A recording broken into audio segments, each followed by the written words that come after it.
to the Nevada Patriot Podcast with Matt Sadler.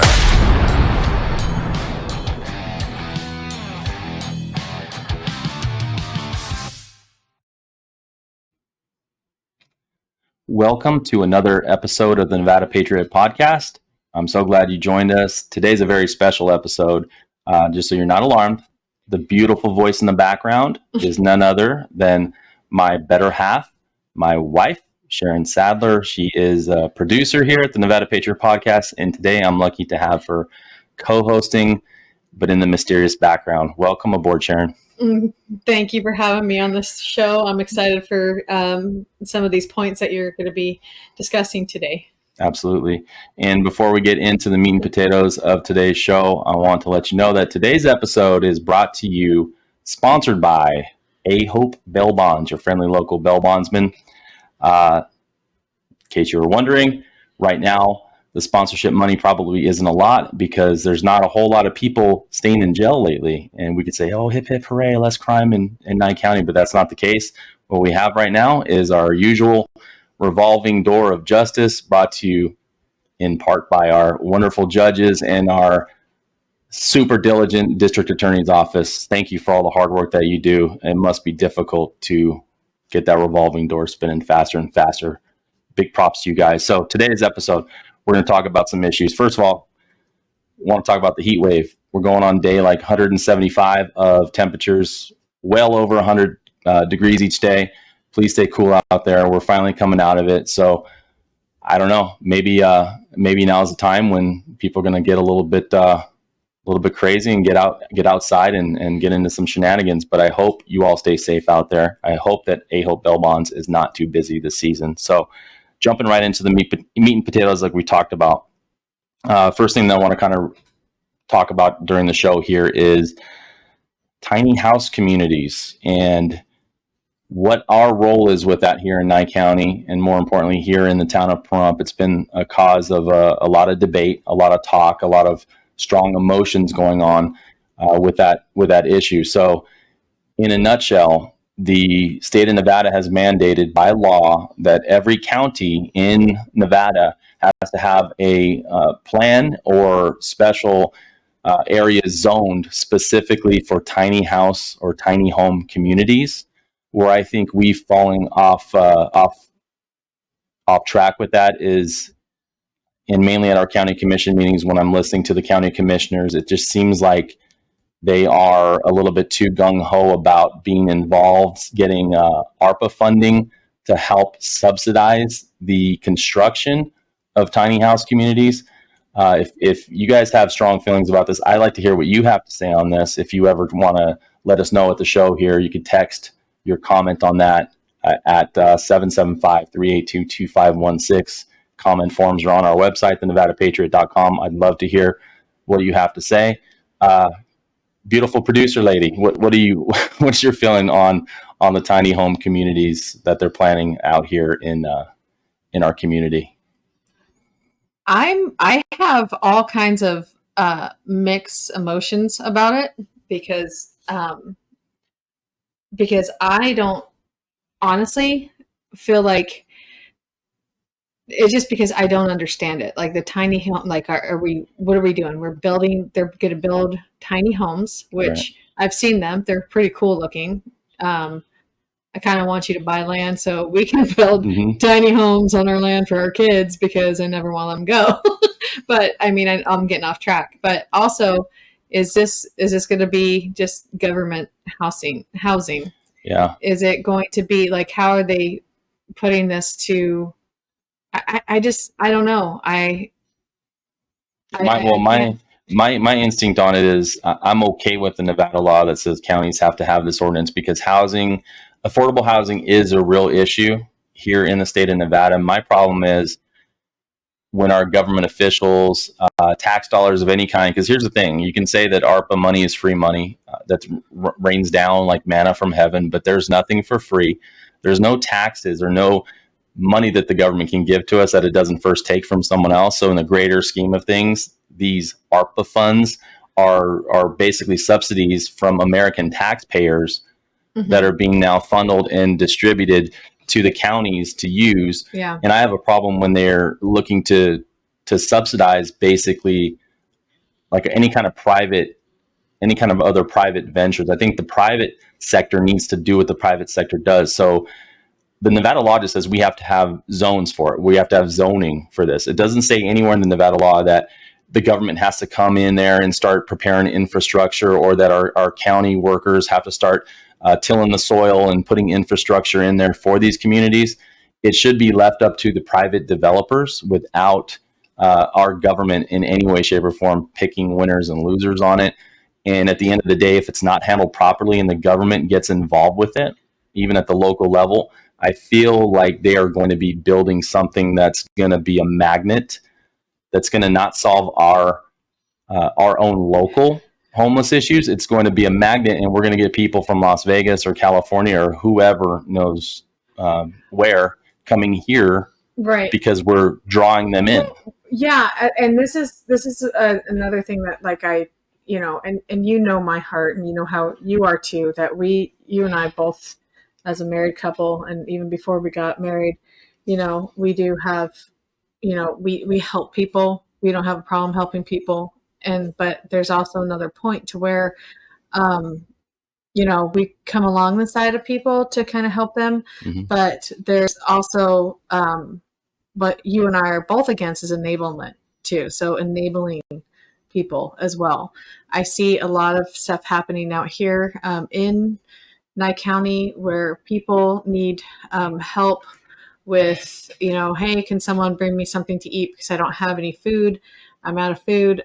Hey, can someone do this? But it's like the same repeated people that I've been noticing. And I, I understand. I understand where it is to be in a situation where you're hurting and stuff. But at the same time, people are like, oh, there's no jobs. There's no job. There is jobs. I see them all the time. Mm-hmm. Because we're helping our daughter find, something part-time right now, but there are jobs, and this community is very giving with, and we have, food places, right? We have Salvation Army. You and I, we ring bells for the Salvation Army to raise money, to bring food. So there are things out here to help people, but I just feel like what you're saying, I think it's going to just draw in more to where, like, oh, what can you give to me? What can you, instead of, why are they coming out here? Are they coming out here to open up a business? Are they coming out here to, what draws you to a small town? What is, so, and I'm also another thing, and I don't want to take over your show, but I noticed on Highway 160, people walking around with backpacks. Where are they going? And it's like 100 and something degrees. Like, what's going on? Mm-hmm. And it's starting to remind me of what downtown Las Vegas, around the Fremont Street, is just. This is kind of like, it's like little bits and pieces of that happening here. Yeah, we want to be a tourist destination, not a destination for people to come and put more strain on the system. And I know sometimes when I talk like that, it can be construed as being heartless or this or that. But for eons, it seems, we haven't been around for eons in our country, but for decades and even a couple centuries, you could say, in the United States, it was common for families, for the head of a household. It happened with my dad when he was a younger man, to kind of move, happened with your parents, to move to a place where there is more opportunity, where you can, you locate an industry or a job that you can work to where you can provide for your family, versus just nowadays what we're seeing migration like that, but it's not to come to a different area so you can be a hard worker or start a business. It seems like folks are now migrating to wherever they can have the most, services, have their needs met, where they can have, more opportunity. And I hate to say it, but oftentimes this community is so giving, and I think word travels fast in certain areas and certain types of people that could, I'm not saying they all do, but that could come here with the intent of exploiting this kindness and for lack of a better term, overrunning the system that's already strained to max. Because what will communities like this have an effect? What kind of effect will these types of communities have on our law enforcement, our first responders who are already stretched to the limit? If you look at a map of the counties in Nevada, you take the county of Nye, it is gigantic. And our sheriff's office and our other first responders have an immense amount of ground to cover when it comes to giving these to being able to effectively police our communities and to respond to emergencies in our communities. And this, I don't see as something that's going to help. And we'll close. Well, I don't want to, unless you had something else to add to that, because the next topic kind of just piggybacks on that issue. Yeah, let's move into that. And we're hearing rumblings now of, the civic center that's planned for the south end, kind of near where the fireworks launch site is to be. It's been identified and kind of marked as the grounds for a future civic center, which in theory sounds like it's a great opportunity for our community, a place where we can gather that's going to have event space. And I hear even from some of the commissioners when they've spoken to us at some of the Republican meetings, some of the commissioners have stated that it's going to have the ability to have kind of like auditorium seating, or even possibly outdoor seating for outside events. So it's in theory, it sounds like it's going to be a really, really nice thing for our community. But at a recent county commission meeting, when I hear reports on what was said at the county commission meetings, or getting synopsis from folks, it seems like they want to make that a multi-purposed area to where they could be using it to house homeless folks.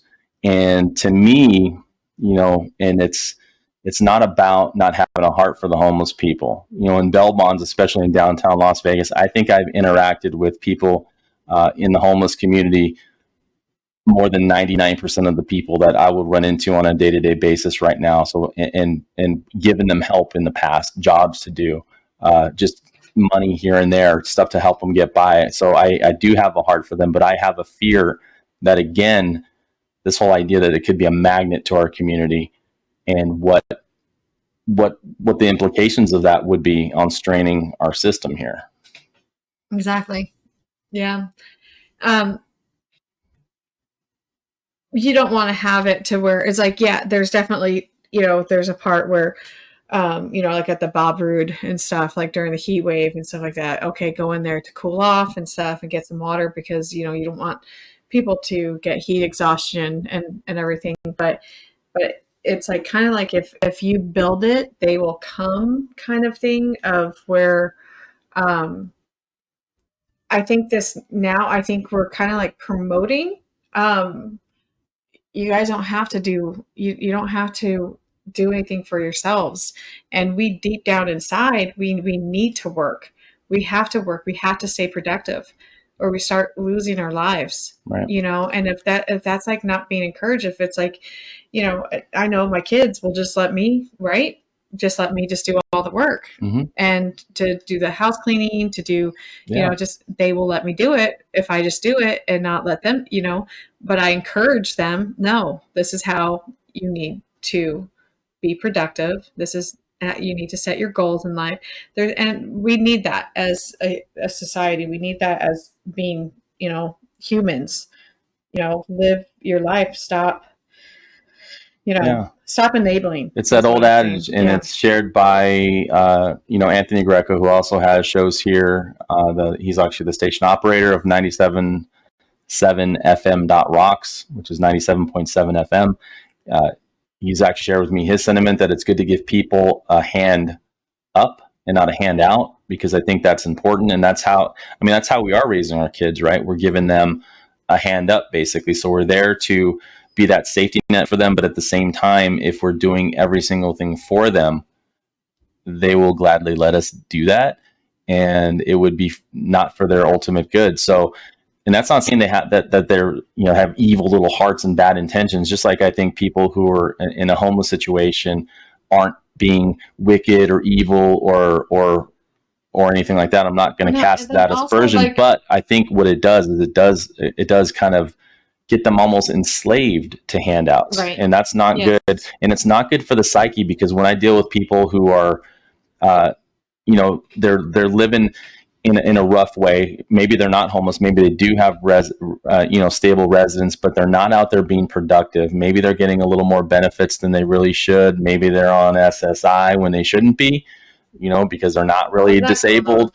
But what it does is, by not working and not being productive, it makes them more, I guess the word would be, miserable. Yeah. And that's the last thing we want to do, is strain our system while increasing misery in our community. It seems like a silly thing for us to do. It's not good. It's not good for the mind. It's not good for your health. It's just not good. Yeah, we're made to be productive. We're made to work. That's the design of human beings. And in every culture where working hard has been disincentivized, you can look to communist countries where everybody gets the same thing, no matter how hard you work, no matter how skilled you are or how good you are. The person who's slacking off is going to get the same exact thing that you do. And we know those systems always implode. They never work out. So why would we be embracing things that are inherently bad, not only for our community and our first responders and the neighborhoods? And you talk about property values. There's so many different variables as to why folks would not be for this. And I just don't like it when the other side will want to paint us into being horrible human beings who don't care about our fellow neighbor. What I care about is having a nice, safe place to live, a place to raise our family, a place where hopefully not only us, being productive, but our neighbors are, and all the folks who live here are productive, working, and happy. And this is not conducive to that. So I really hope they have a change of heart here when things go up to hopefully be voted on, and they can kind of make the right decision. And you, the viewers, you, the listeners to the show, the citizens here in Pahrump and in Nye County, let your voices be heard. I know that's easier said than done, because when these meetings happen, sometimes it can be extremely frustrating. They can last upwards of 8+ hours, like when there's a very important one, like when the judge was being appointed not too long ago. Oftentimes it's a war of attrition when you're going into these meetings. And I don't know if that's by design, but not all of us have time twice a month to be in these meetings for hours and hours at a time. But if you can make a meeting, utilize the public comment section, go out there and let your voice be heard. And there's ways to contact your own county commissioner. Links are on our site at thenevadapatriot.com. If you ever want to follow those links, you can get in touch with your county commissioners. There's all sorts of helpful resources for you to get involved at that level. Sorry for running and rambling on and on about this. Is there anything else you wanted to touch on with that topic, Mrs. Producer? Yeah, and I do have a heart for the homeless people. I do have a heart for especially the children that are a part of it too. But I also do know that there are a lot of resources out here in Pahrump already that does help out. They do provide showers. There are places where they can get food. But what I would like to kind of see more out here is, hey, we have, job opportunities. So if it's a heart for people to get off the street and get out, and stuff, I think there needs to be more advertisement for, hey, this is a great, there's a job fair. And I know that they have them out here. Mm-hmm. I know they do. But for people to go out and, give that information out more and to help that way. And I also heard another thing about, it was on the news that it's hard for them to get showers done and stuff like that to get a job. There's always going to be a reason why you can't go and get a job. There's always going to be, but if you really want to get up and do it, there's going to be a way. There's always going to be a way. So, anyways, that's all else I wanted to say on that, but you want to move on to your next point, because I'll keep on going. Yeah, me too. Yeah. So, while we're here beating up on the county commissioners, we'll go step into another one here. And don't get me wrong. First of all, I want to say that I'm friendly with several of the county commissioners. The reason why I think sometimes these are important things is because along the way, if you're listening to some of the meetings and you're hearing what some of them are saying, and you're good at detective work, you can kind of fill in some gaps and wonder that, why they say certain things a certain way. It can kind of lead someone to naturally assume what's kind of coming further down the road. One of the commissioners once mentioned at one of the past meetings months back when it involved a tiny home community, what it would take to go ahead and advertise these opportunities like in other areas. So right there, they're already telling me that commissioner's telling me that when this community gets going, we're going to have to advertise for it. No, the thing is, when the need is that imperative here locally, there's not going to be need to go take out an advertisement in the Vegas market or somewhere else to go ahead and have folks imported into our community for basically extra subsidized housing. Now, I'm not saying there's not a time and a place where people need, Section 8 vouchers. They need a hand up. They need to be on that kind of system for a time. But I don't think we need to worry about advertising opportunities in a tiny home community to outside areas. So that kind of let me know what kind of cards some of these commissioners are holding. So naturally, you say,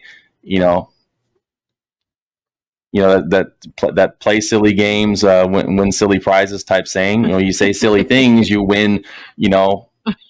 Someone talking about you on some kind of radio show. So here we are. But I'm glad for the honesty, and I'm glad for the peek down the corridor to see what some intentions are. So that brings me to the next topic that I want to talk about is the constant battle on solar farms, on renewable energy. So this can apply to wind farms, solar farms, things that could be projected to be infrastructure here in Nye County. And Nevada law has since changed in the past couple of years that by the year 2030 we have to have certain amounts of green energy usage going on in our state. So there's obviously some outside pressure coming on us to go ahead and fill that role.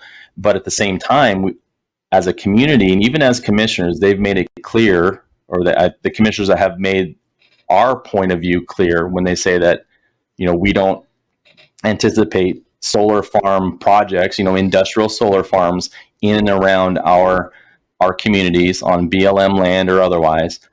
And I'm just concerned that they're not fighting hard enough, because when I see certain proposals coming into Nye County, I believe there was whether it's exploration with finding out if places are suitable for wind farms or solar farms, we're hearing a sentiment from our county commissioners that, well, we got to see where they're coming from with this. Let's just have them to the table to see what their ideas are. But if the mandate is we don't want these solar farms in and around our communities, why would you be wanting to go have somebody at your table to discuss something that we obviously hate and we don't want? So that's my problem with some of the people on the county commission, is that they're not taking it serious. It's like if something was really bad, I don't know, if we were having a pedophile summit here in Nye County and people kept wanting to come down here and have a pedophile convention, would the county commissioner say, well, I know we're against pedophile conventions, but let's just see what the pedophiles have to say. Let's just come to the table and have a conversation and just hear where they're coming from. I know that we're going to vote no on this, but there's no harm in starting a dialogue or communication. Do you see how stupid that sounds? That's about how stupid it is to see what some of these developers want to talk about. The answer should be no. There is no capitulation. There is no compromise. We don't want them. Now, as far as a private landowner that owns 10, 20 acres and it's zoned for it already, and they want to proceed with the small scale solar farm and it's already zoned for it, well, there's nothing much that we can do, right? But what I can tell you, commissioners, is that don't go around changing the zones for people to start these projects if the land's not already zoned for it, because I'm sensing that's the direction we're going to go. Yeah. And what I'm afraid of is that you're going to the county commissioners are going to ride a wave and say, well, it's private property. We're about private property rights, and this private property owner can do whatever they want. I mean, this is America, and that's a conservative thing. Hands are tied. No, but the thing is, changing the zones is something that you can do. And if it's zoned just regular commercial or something like that, or some kind of light industry type zoning, that you shouldn't be changing it to a zone where you can have a gigantic murderous row of gigantic metal turbines spinning around, killing birds. Then you get the homes that, they're all set and stuff. They don't want to move. They're good where they're at. And then all of a sudden, the zoning's changed. Yeah. So now it's like, it's messing up, people that live out here. How fair is it? And it's like, oh, great. solar farms going right next to my horses and right next to, where my kids play. And I got to deal with that. It's not fair. So they better not. Or, 40 gigantic, quote unquote, clean wind turbines. Ask yourself, how do they get all that metal out of the ground? Is that a clean process? No, they're using fossil fuels and digging in and getting, the resources in the nastiest way possible. And oftentimes we're importing products and materials from countries that hate us, countries that want us dead, countries like China. Yeah. So, I mean, how good is this? And I honestly think that the commissioners really need to focus more on what Sheriff Joe McGill proposed with our department of bringing in paying our officers more in the sheriff's department. Yeah, there's more there that is actually more important right now to be looking at as, okay, how do we because there's money. I know there's money there. People are like, oh, well, there's not enough money, because we're like, no, I can make a list of the things that they put their money to and who gets grants and who does this and whatever. No, there's money there. And our sheriff's department, they need it. We need to have a safe community. Yeah. So that needs to be looked on. So commissioners, look into that. Yeah, because you're thinking all these folks that are buying houses out here and increased property taxes, different things like that, already going on as we're growing. We are growing. This idea that money's not coming along. I mean, our tax bill at our home it's staggering, actually. We're spending a ton of money going into, state of Nevada issues, obviously, roads, different things like that. Also education. The thing is, we have, as the tax base grows broader, we should have the money set aside to increase certain things in our community. So, right, I'm thinking if anybody needs to be augmented, or if contracts have to be renegotiated, or whatever it takes to kind of codify some of these changes, and maybe giving the first responders and NCSO more resources, more money, I'm all for that. Like you said, before we start, when we're managing our own household, we're not budgeting, trips to Disneyland or crazy expenses or art that's really expensive, and then say, oh, well, how are we going to pay the mortgage now? And it just seems like that's how our government kind of rolls. You take care of your necessities first. You take care of your power bill as a homeowner. You take care of your rent or your mortgage. Those are the important things, right? All the other stuff, the new doilies, the new, expensive tablecloths, or whatever it is you have accessory wise in your house, that takes the back seat to the meat and potatoes of what you need to run your household.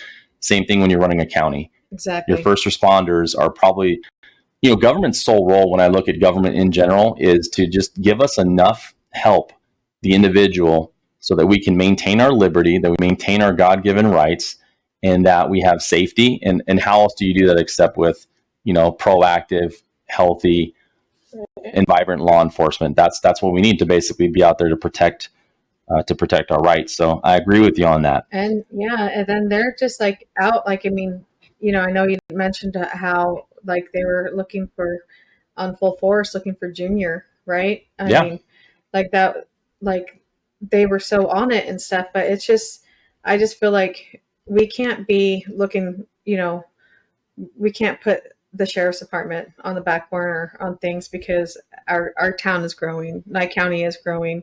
There's nothing anybody can do to stop it. We're growing. And so we need to have a good department.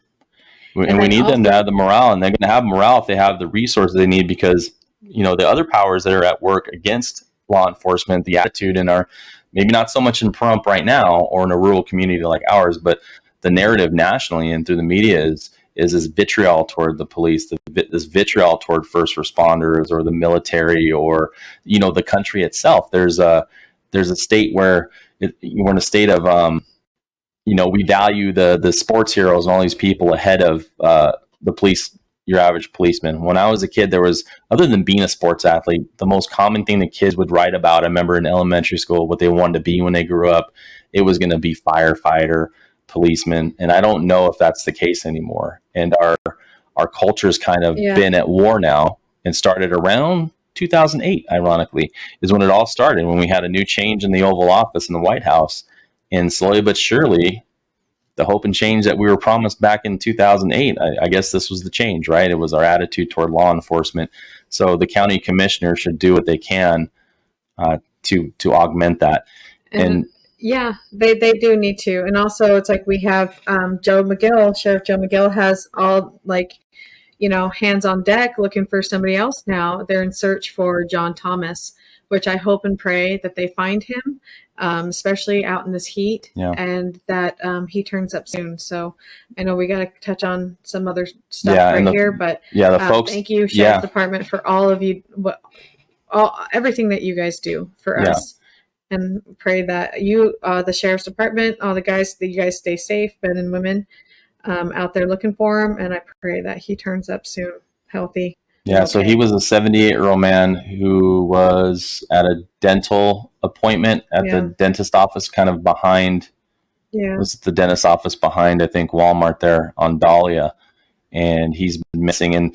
And just so everyone knows, it's not like the sheriff's office has stopped all search and rescue efforts. It looks like the main punch of their search and rescue operations, it's kind of dwindled down a bit, because like what we were talking about before, their resources are so strapped. So they did recently, they had a really acute high intensity search going on. So they've had to actually scale that back a little bit, but believe me, they're still out there looking. So if you have any pointers, please call the sheriff's office. The number to the sheriff's office is 775-751-7000. Try not to call 911 as an emergency, but if you just call the regular sheriff's office number, work your way through the prompts, you can get to a dispatcher or to an operator and kind of let them know any tips to help find that gentleman. And again, can you mention his name one more time, Sharon? Yeah, his name is John Thomas. John Thomas, 78 years old. There is a picture floating around through social media. You can check that out on Facebook, is where I saw a picture of him. That picture, just to let everybody know, I think is about 9 or 10 years old. So his appearance will look probably slightly different than that. So just keep an eye out for that gentleman, and we'll be continuing to pray for him. So as we move on to just a couple more issues here for you Nevadans, I just want to kind of point it out there that we try not to make this show overtly political, but it's hard not to be political in a time that we live in, where it seems like every change that's made by our local governments, by our state and national governments, ends up kind of putting our country in the wrong direction. A couple other important ones that are happening that affect the state of Nevada in the coming years is going to be the first one, called ranked choice voting. On its face, it's kind of packaged like it's basically it's opening up the primary system. So there won't be any closed primaries for the Republicans or Democrats to pick who their nominee will be to represent the party in the general election. So it's going to kind of open up the ballot so that every registered voter will be able to vote in every election. And then it's a ranked choice, meaning, your top choices of, I believe it's 1, 2, 3, 4, and 5 get ranked, and then those top 5 can make it to the next ballot in the general election. And that sounds all fine and dandy, like it's going to give third-party people a fair crack at it. But I can assure you, all it's going to do is kind of stack the deck for the major parties. We live in a conservative area right now where we have rural values. And you could argue the same thing for Alaska, but when Alaska implemented ranked choice voting, their House of Representatives member now is a Democrat who is very far from conservative. And the reason why that ended up happening is due to the ranked choice voting. 2 fairly popular Republicans and then 1 Democrat made the final cut on the ballot. The Republicans split some of the vote, and the Democrats snuck in the back door. So that is going to happen to your community. And I know maybe a lot of you Democrats or George Soros funded, Antifa members or whatever are probably rejoicing at the fact that Nevada can go ranked choice, because that's going to give you a bigger foothold in our state. But in the name of the Republic and democratic principles of democracy, it's a bad thing, and it's not going to be the will of the people. So we need to get involved with that. So when that comes up on the ballot, because the pinheads in the state legislature are going to probably pass it again. It has to pass one more time in the next session in a good 1.5 to 2 years from now. When it passes that, which it will probably, it's going to come to a popular vote for you, the voter. So make sure you vote no on that ballot question when it pops up on your ballot. Please vote no on that. The other issue we have beyond ranked choice voting is called the National Popular Vote Compact. That is an insidious one. That's a horrible one. So for years and years and years, Nevada would have one of the first elections or caucuses of the presidential season where a lot of the actual presidential candidates will come visit us and let us know about them. Like, we actually matter on the national side of things. The National Popular Vote Compact is going to destroy that. No federal officials are going to come here. No presidential candidates are going to visit us. Why? Because what that does effectively, it binds our votes for the president to be in line with whoever wins the national vote in the national election. So even if, and this goes out especially to my fellow Trump supporters out there, if you say Trump runs in this next election and we had this mechanism in place and he won, say 60% of the vote to 40% for the bag of oatmeal, the bag of skin that's in office right now, if Trump were to actually beat him, it wouldn't matter, because if Biden were to win the national vote, then all of our votes, no matter who we voted for, would all go toward Joe Biden. And what it does is it amplifies the vote of folks on I call it the elite coast. So people in LA, in San Francisco, New York City, their vote is going to matter more, and they're going to be paid attention more, because that's where all the candidates are going to go try to just gin up voter turnout in those major metropolises. And you can say goodbye to having any real pull or sway when it comes to those types of elections. So be wise to that when it hits your ballot, which I think it might. The National Popular Vote Compact is probably not going to hit your ballot for like 3 more years. So assuming we're still on the air, we're going to be talking about this and just beating it like a dead horse, so that you guys will know to vote no. And I always say on the show, when in doubt, vote no on all of it. Yes. So, I mean, no, I'm agreeing. So yes, you have to vote no, just to be clear. And then again, we want to talk about, upcoming guest. I'm not sure maybe it's going to be on the next episode or not. We're going to have a special guest on, Stephanie Phillips, who's running for U.S. Senate. I'm kind of glad, because she reached out to the show that she was going to be interested to be a guest if we could accommodate, and absolutely we'll do that. And believe me, the show here, we like her as a candidate. I think she's in line with a lot of our conservative ideals on the show. We see eye to eye on almost every issue. I don't think we have too much disagreements with her platform. She's a real estate broker. She lives in it's either Las Vegas or Henderson. I believe it's Las Vegas. Yeah, so she lives in there. She's been in Las Vegas for 30 years. A parent who's putting her children through college, done the whole 9 yards. So not embedded in the swamp, and that's what we like is grassroots candidates who are kind of in politics for the right reason. So we're not going to limit it obviously to Stephanie. So we're going to have different guests on different candidates probably in the coming weeks as the season kind of heats up here, and just kind of pick their brains and see what they're all about. And you and I heard Stephanie. We got to see her speak at the Pahrump Valley Women's Republican meeting, and there's a lot of points that I liked what she said. I'm not going to go in full detail because I'll wait for her show, but because I want to kind of bring those up. But I think she's very impressive, and I think it's going to be a great interview. So I'm excited about that, for her to come on, and I'm really glad that she reached out, because that just shows, she's out there. She's out there to win it. Right. And I like that about her. So. And she values what communities like ours, because our base is mainly, rural Nevada here in Nye County and in Pahrump.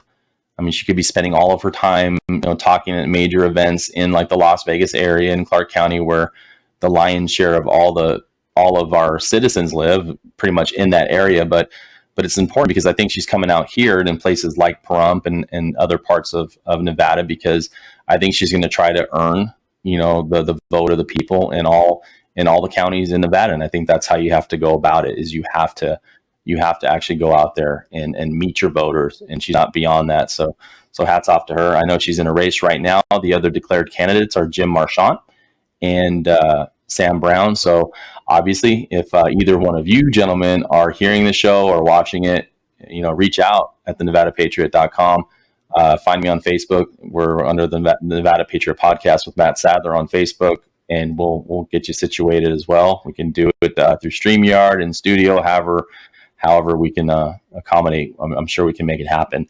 And piggybacking now off of the politics thing here, we want to talk more, and the candidates is about grassroots conservatives of Nevada. We are I'm a chairman of that group. My lovely bride is also on the board, but it's a group that's primarily focused on helping coming alongside of candidates at a grassroots level to help them become viable, to give them support and resources so that the power that money holds in politics won't be as powerful. So that's really the goal behind it. Among other things, community involvement, holding our public officials accountable, all that's part of the equation. Our next main meeting is Monday. And what is it? Monday, the 24th. So that's actually, by the time you see this show, it might actually be Monday, the 24th. So if it's not quite 6 p.m. and you live in Pahrump and you want to skedaddle and go down to 41 North Highway 160, unit number 5, it's the bail bonds office. That's where we're going to have the meeting. It's in the relatively close to Home Depot on the corner of 160 and Basin. Again, that's the 24th at 6 p.m. It's Monday. Probably today when you're hearing this. So we'd love to see you there. It's great because now our candidate vetting committee is finally completed, or it's 99% completed. It's candidate questionnaire forms. So we're going to be putting that out there to all sorts of prospective candidates from the local level to the state level to the federal level, as far as judicial races, non-judicial. We want to hear from lots of candidates. Again, it's Grassroots Conservatives of Nevada. It's the organization that's putting out this questionnaire. So we're going to be rating candidates, and it's going to be nice. But yeah, that's about all I think I wanted to touch on before we start cruising out of here. If you had any other passing thoughts on any of this there, Sharon? No, I'm just kind of looking forward to see, with this election process and, all the different candidates and who's going to be running in these different seats. So it's kind of exciting. And I just pray that, God puts the right people in these positions where they need to be. So not just our state, but our country, we do well. Yeah. So. And I always advise people, you don't worry and you don't get anxious excessively about any particular issue or particular, races. But the problem is in our community and in our country as a whole is that voter apathy and people not getting up off the couch and getting more knowledge or more active in the political sphere has led us to kind of have the government that we have now. And if you want to do your part to make that better, I'm not saying you have to come to the Grassroots Conservatives of Nevada meeting, but you have to get more involved politically. Start finding out what these candidates are all about. And when you find a candidate worth supporting, please support them. And it's not always about money, because it's not about the person who has the most money wins. The person who wins has to have enough money, but they need support. And there's a whole myriad of ways that you can support good candidates and good causes. So please get involved. Check out our website, grassrootsconservativesofnevada.com. You'll find resources, different things that you can do, and different buttons and links that can take you, to places where you can actually put a little bit of action, and it doesn't take a whole lot of effort. So keep that in mind. But on behalf of Sharon, my bride here and producer here at the Nevada Patriot Podcast, and on behalf of myself, I appreciate you sticking around with us. Tune in if you're listening on 97.7 FM every Tuesday at 6 p.m. The show airs, or 97.7fm.rocks. Check out every episode that we've recorded on our website, thenevadapatriot.com. You can find us also on YouTube and Rumble. So until next time, Patriots, God bless you. Thank you for listening. Tell a friend and join us next time. After you catch your breath, check out thenevadapatriot.com for more content, advertising opportunities, and to give listener feedback. That website again is thenevadapatriot.com. Until next time, Patriots, stay American.